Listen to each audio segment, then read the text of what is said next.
Assalamualaikum warahmatullahi wabarakatuh. Alhamdulillah, sahabat-sahabat semuanya. Kita berjumpa lagi di pembahasan tentang mengenal ilmu fikih hukum secara bertahap-tahap. Kemudian juga kita mengenal dari i'tiqad Ahlus Sunnah wal Jamaah secara bertahap-tahap. Alhamdulillah, saat ini kita akan melanjutkan dari kajian fikih kita, yang tentunya kemarin kita sudah mengenal tentang fardu-fardu wudhu. Itu wudhu ini memiliki fardu atau rukun di dalam wudhu itu sendiri. Apa yang dibasuh, yang fardunya tentunya ada 6, yaitu pertama kali yaitu niat, membasuh wajah, membasuh kedua tangan, mengusap rambut, dan membasuh kedua kaki. Tentunya yang terakhir yaitu tertib. Saya ulangi, yang pertama niat, kedua basuh wajah, yang ketiga membasuh kedua tangan, membasuh kedua tangan hingga siku-siku, yang keempat adalah mengusap rambut, yang kelima adalah membasuh kedua kaki hingga mati kaki, kemudian yang keenam adalah tertib. Tentunya di sini ada kata-kata tertib. Dan adapun selebih dari hal tersebut dikatakan sunnah, seperti membasuh seluruh anggota tadi dengan 3 ulangan, karena dalam sebuah hadis Nabi mengatakan untuk satu kali, yang mafhumnya kurang lebih satu kali adalah melepas dari kewajiban wudhu, yang kedua adalah untuk menyempurnakannya, yang ketiga adalah sunnah. Kalau lebih itu namanya berlebihan. Wallahu a'lam. Jadi jika ingin melebihkan sehingga 3 kali, itu adalah sunnahnya Rasulullah SAW. Sehingga sunnah ini banyak sekali bagian-bagian sunnah. Ada juga makruh. Kemarin kan sudah kita bahas di dalam pengenalan di dalam tentang wudhu. Makruh ini masuk, yaitu kita berbicara ketika wudhu ini masuk dalam kata makruh. Adapun membasuh kedua tangan, memulai dengan membasuh kedua tangan dengan membaca bismillah, memulainya, itu termasuk sunnah. Sunnah ini jika kita pandang dalam hukum fikih, dikerjakan mendapat pahala, ditinggalkan tidak mengapa. Namun hal demikian tentunya ada imbasnya, kata-kata yaitu kita ini rugi karena tidak melaksanakan sunnah tersebut. Wallahu a'lam. Dan bagi yang belum mendengarkan penjelasan-penjelasan tersebut, silahkan melihat video-video saya sebelumnya, sehingga bisa menerima dari maksimalnya hukum-hukum di dalam penjelasan secara bertahap-tahap di dalam rukun Islam itu sendiri. Sekarang kita masuk kepada ghusl, itu mandi. Masuk terhadap tahap mandi. Sebelum kita memulai, seperti biasanya, kita meminta kepada Zat yang Maha Agung yang memiliki ilmu dengan surat yang agung, yaitu Al-Fatihah. A'udzubillahi minasyaitonirrajim. Bismillah. Ya Nabi, ya Nabi, ya Nabi, ya Nabi.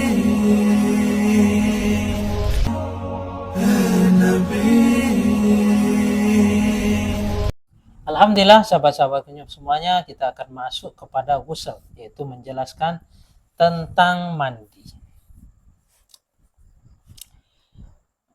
Seperti biasa, yaitu seperti yang memudahkan ulama ini, karena merangkum menulisnya dengan cara yang mudah, dengan tanya jawab untuk kita mudah memahaminya, mengenalnya. Apa al-ghuslu dari mandi. Apa al-ghuslu, yaitu mandi. Apa dari pengertian mandi? Huwa, adapun ghusl, adapun mandi, al-ghuslul jismil insan, yaitu membasuh dari seluruh tubuh manusia. Kullihi, yang semuanya dari jismil insan, atau semua dari tubuh manusia tersebut.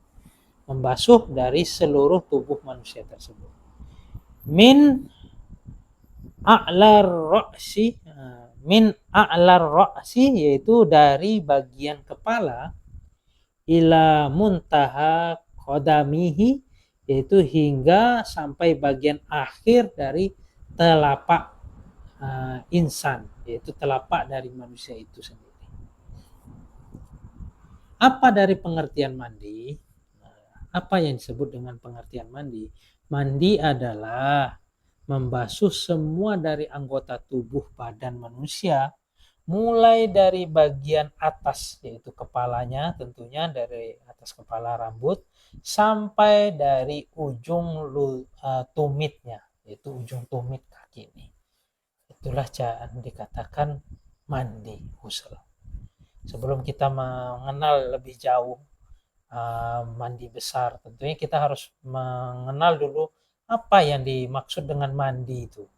Jadi kan ada orang mandi hanya membasuh dari leher hingga ke bawah, orang sudah mengatakan mandi. Namun di dalam tuntunan ghusl yang disebutkan di dalam fikih ialah seseorang itu membasuh dari atas kepalanya, yaitu rambutnya, sehingga basah seluruh rambut-rambutnya, dan hingga dia basahkan sampai ke tumitnya. Itulah yang disebut dengan mandi.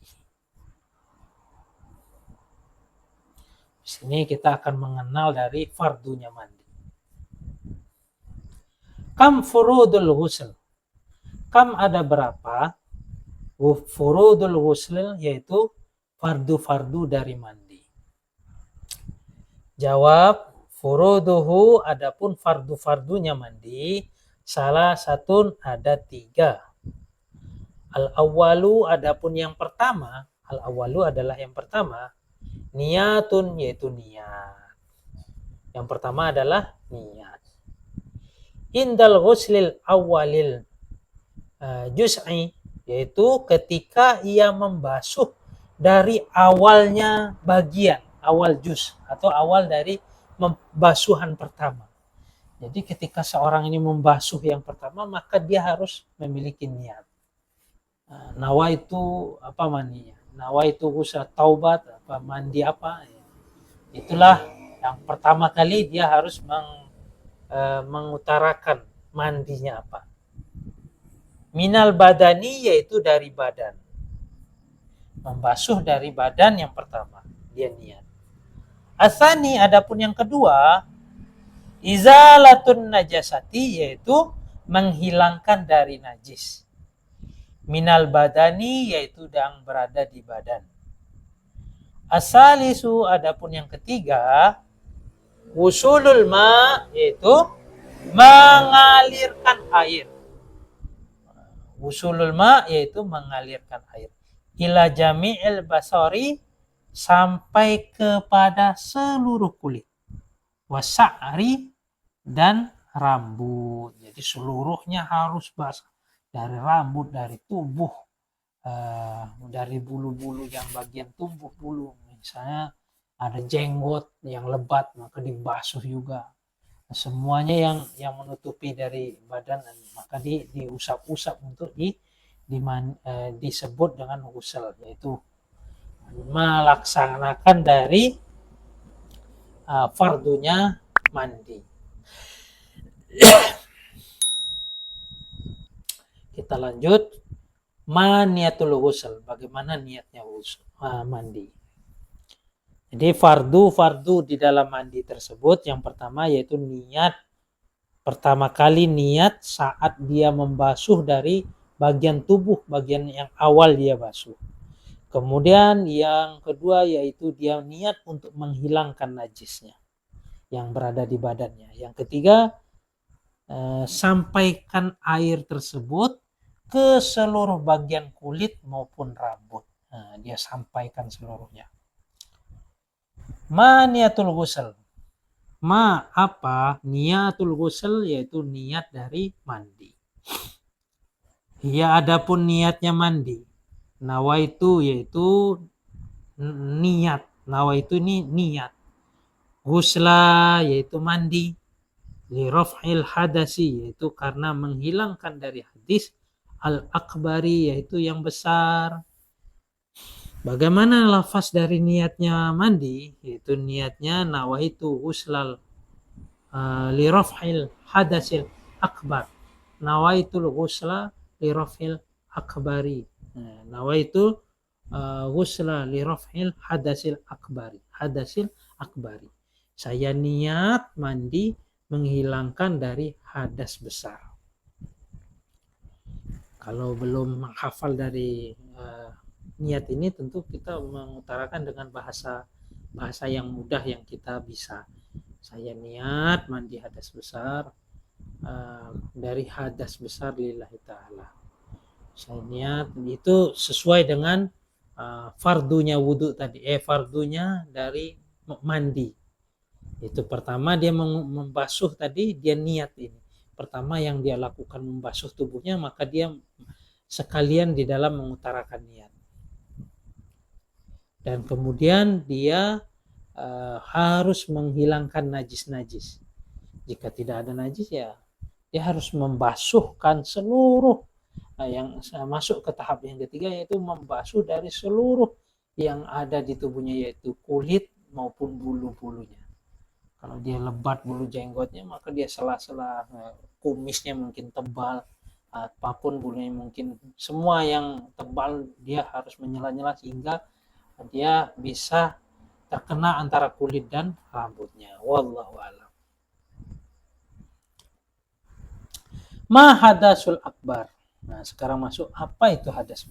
Ma apa hadasu, yaitu adapun hadas. Al akbaru, yaitu hadas yang besar. Kita mengenal apa saja toh yang hadas besar itu, sehingga mewajibkan seseorang ini membasuh dengan cara mandi. Kemarin kan hadas asghar, yaitu hadas yang kecil dengan cara wudhu, dan ada namanya sunnahnya, ada makruhnya, ada fardunya. Begitu juga dengan ghusl. Nah, sebelumnya kita mengenal dulu apa yang dimaksud dengan mandi. Mandi itu bagaimana, dan fardunya bagaimana, dan niatnya di dalam mandi tersebut. Sekarang masuk ke tahap apa sih ya yang menyebabkan seorang itu mandi besar. Huwa adapun mandi besar, huwa adapun hadas besar, kullu ma, yaitu setiap sesuatu, aujaba, yang mewajibkan dari ma, yaitu dari perkara, al-ghusla, yaitu mandi. Al-ghusla, yaitu mandi. Yang mewajibkan seorang itu mandi. Jadi perkara yang dikatakan hadas besar, yaitu semua perkara yang menyebabkan seorang itu harus mandi. Itulah yang disebut dengan hadas besar. Jadi nanti disebutkan di sini kan apa yang menyebabkan dia harus mandi. Yang semuanya berkaitan hadas besar yang mewajibkan dia mandi. Nah, di sini kan kita kenal. Ma alladhi yujibul ghusl.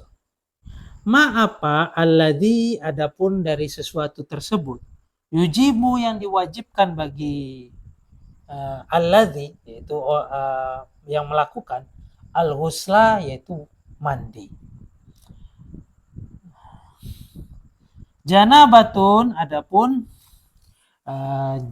janabat. Nah, janabatun adapun alladzi, kembalinya ini alladzi yujibul ghusl. Adapun alladzi yujibul ghusl, itu jawaban dari seorang yang diwajibkan untuk mandi ini. Adapun yang diwajibkan bagi orang yang akan mendapatkan mandi, jawaban bagi orang yang diwajibkan mandi besar tersebut, wal haidu, yaitu haid.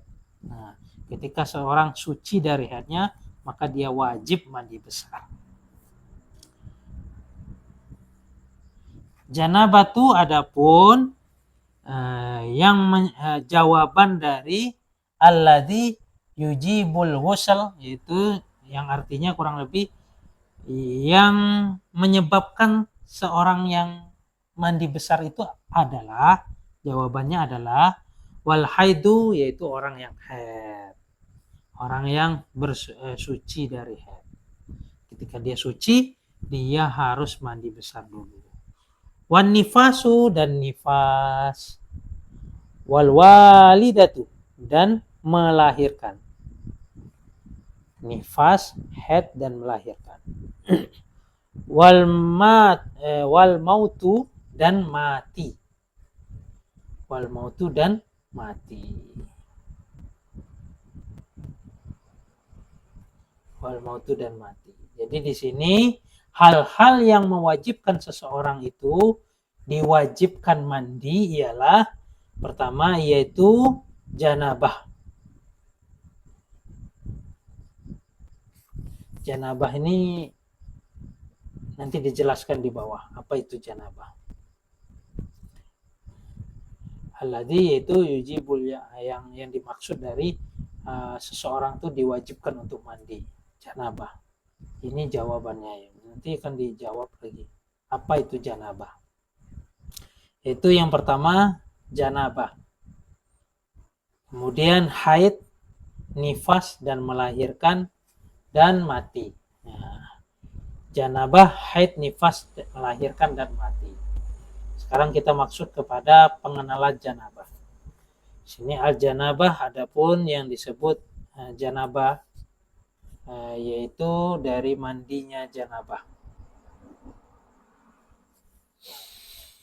Jadi mandi janabah. Apa janabah itu adapun yang disebut dengan janabah.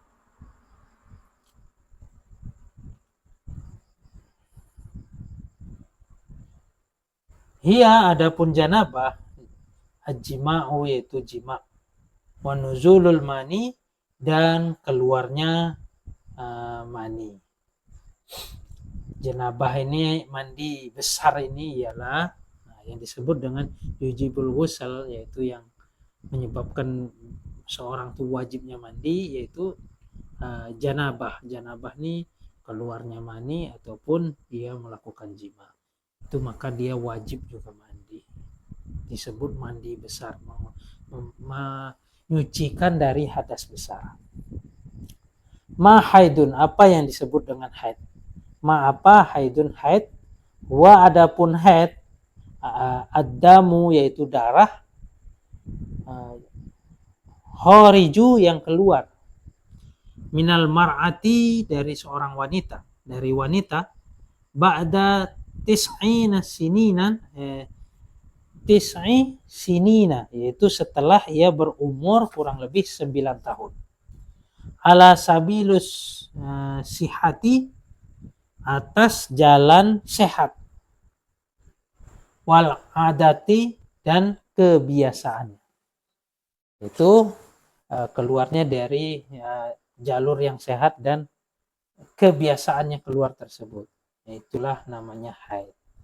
Ma nifasu, apa yang disebut dengan nifas? Apa yang disebut dengan nifas? Apa yang disebut dengan nifas?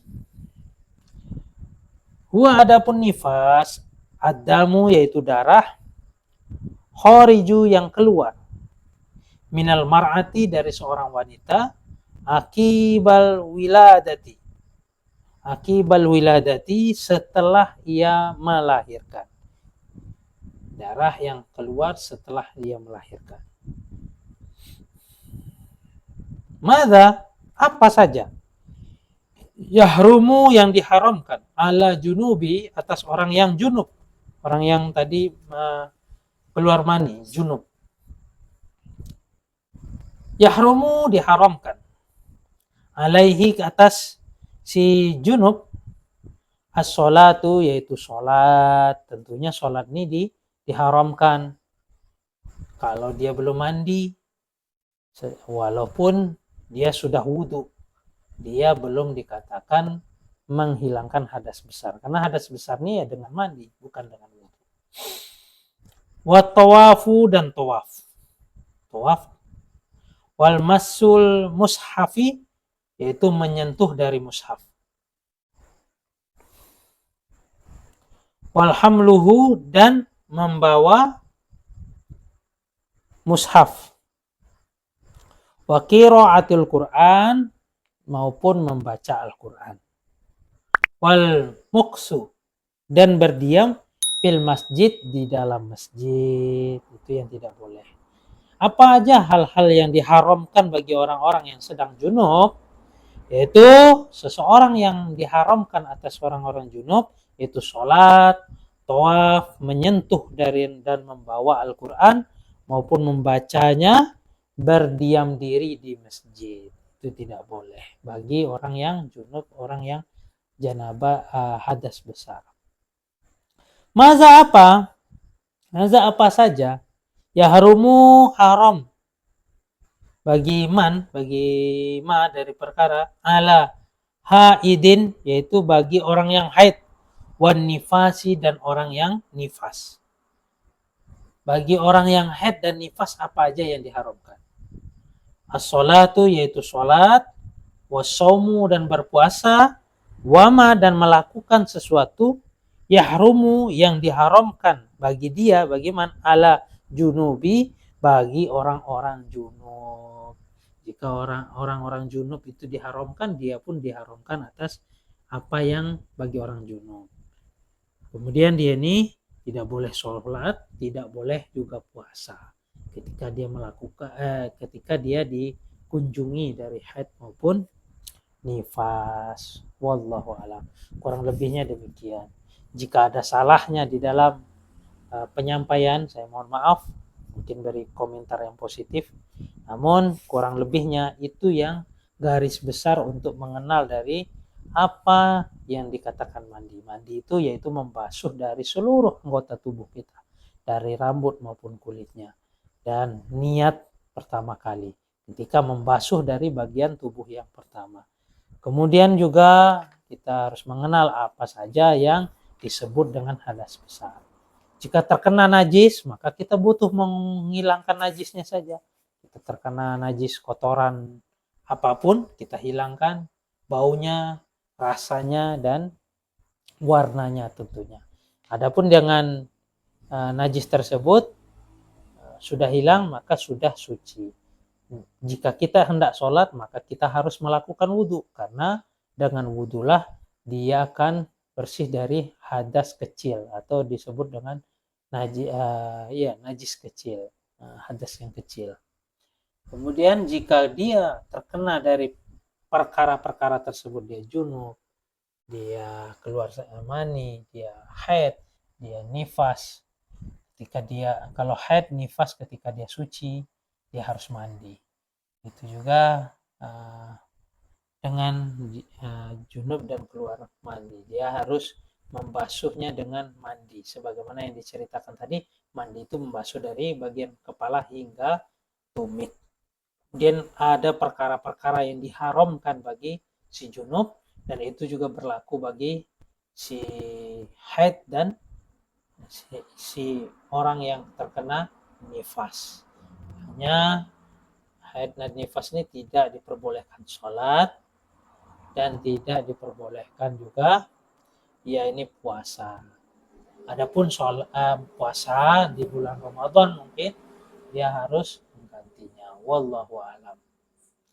Itu kurang lebihnya. Adapun orang junub, dia harus segera membersihkan dari najisnya tersebut. Wallahu alam. Alhamdulillah untuk hari ini sedikit banyaknya kita sudah mengenal dari mandi itu sendiri. Kemarin kita sudah mengenal wudhu, mandi. Insyaallah di pertemuan berikutnya kita akan membahas tentang tayamum, sesuci yang ketika tidak ada air. Alhamdulillah, jika kalian merasa video saya ini positif atau baik, silahkan kalian dukung channel saya ini dengan tekan subscribe untuk mendapatkan notifikasi, dan tekan like dan share sebanyak-banyaknya. Wabillahi taufiq wal hidayah. Assalamualaikum warahmatullahi wabarakatuh. Ya Nabi, Ya Nabi, Ya Nabi.